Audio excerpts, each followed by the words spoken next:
Good evening, Frala Flahia, to Honey, and the dollar the wallet dollar tupu. Koe whano e ke pule he mama he aho I Niuean kua, moa e langota tai he whasiwhasianga tupi ha Niuean. Tuko te whoki he whakatawhano ua e whakatawhano whalatalata, mai whasiwhasianga tupi la lawhi atu ua awhi moe hong fulu, si pihia whoki ke he whakatawhano whalatalata, ke whakahuia ki e whakatawhano tohi ke lata moe tau tupi whakahu, ha Niuean ua awhi moe hong fulu.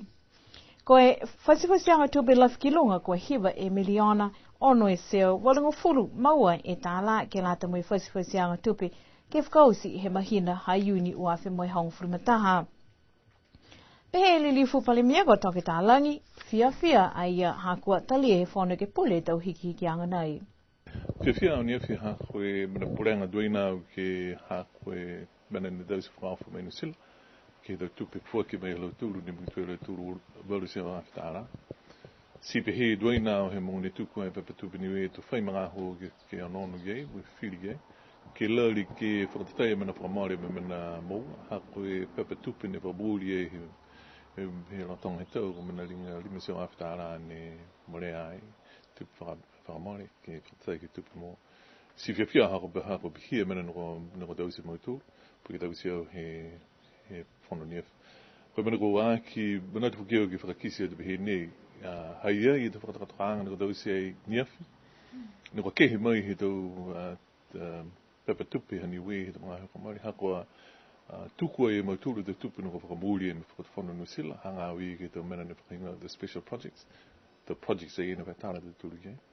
Lo lafi kei mui e te tupi hamadawai, ke aila whakamuri ia he whakatawhono ni wei me whakatawhono nusila whakatakatanga ia. Si ai mai ke tuku ai whakakisi ai. Pehe whoki a ia, longa I tau whakahaloanga he whakatawhano ko manako ke whakalaulahi moe asi haki e taunga hua he motu si pihia moe whalu totongianga tupe ke he whalu ni a taunga hua. Hea ia I te whakatakatanga he whakatawhano ni ko tausi ai ke lātai me whakatau he ofisa moe whaere nofo he kumisina lahi e tau tulu New Zealand. Pe ke kāne domine he lauri e tau tulu ki mo e tau tupe ke langbat ke ne whae whakamori e.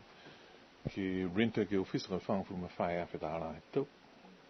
Unu ne hake I lunga se lefi ke me tau tupe whakamore ke he leviki he whare he tuli wini tu. Koe bena hi e ne bena tu I au warata ke whakatau taha whare. So ke whare I ne whakatau ai tu tonu hiro tohu wini tu. Si tauka me ta kawi e ne takai. Kakataha puhara whaki ne he haka ki sia ke whakapatapoto e tau tupe whakatau e tau tuli do investments anyway. Hai ai whoki e tau whakatakatanga tunga na ia. Whakakisi te behe nei wilanga mai he tau whakatakatanga nei dausi ai mo Fleming. Kua mai ke he whakatawhona mga ni ke tahane contract. A iua tunga e te mga hane whamare. He tau extractors sinu mai kini. Moe te tungi tu hau lau tu. Si tunga i ne whakakisi ai he budget ni afke ue se o aftara. Ne ko te tungi lau tu ke ngātai me tu hau. Si ke tau se tu mau e te mana ni.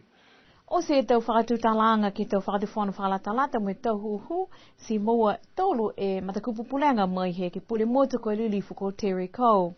Whakamua ke lata ia mo tau wala kele kua whakatau he whakatawhanu ki liwa ki he tau mga whaua ka naka I whakaonga ki tau kakano ko moa ki ai. Koe kupu pulenga nei kua utakehe ia. Kupu pulenga ke ua aki kua lata he whakatawhano ke whakalauta tai e tau tupe lang matai ke tutungia ke tau pale he tau ngahua talatalai. Mo ngahua lima he tau mamatua taane mo tau mamatua whine ke a whakatata he pule whakamotu. Kau tu e matakupu pulenga nei hana. Kupu pulenga whakahikoa ki kua lata he whakatawhano ke tau se taha kumikumianga ke kisia kua lata na kai ke whakatu taha whakaholoanga ke inisua. E tau malolo sino, mai tau tangata nero nofo I Niuean, mai ke whoki ke moua wawe e tau lang matai, whakahi malolo sino mai tau tangata ha tau tolu. Whakaholo e mta kupu pulenga nei ke whakatutala ki he tau whono I mua.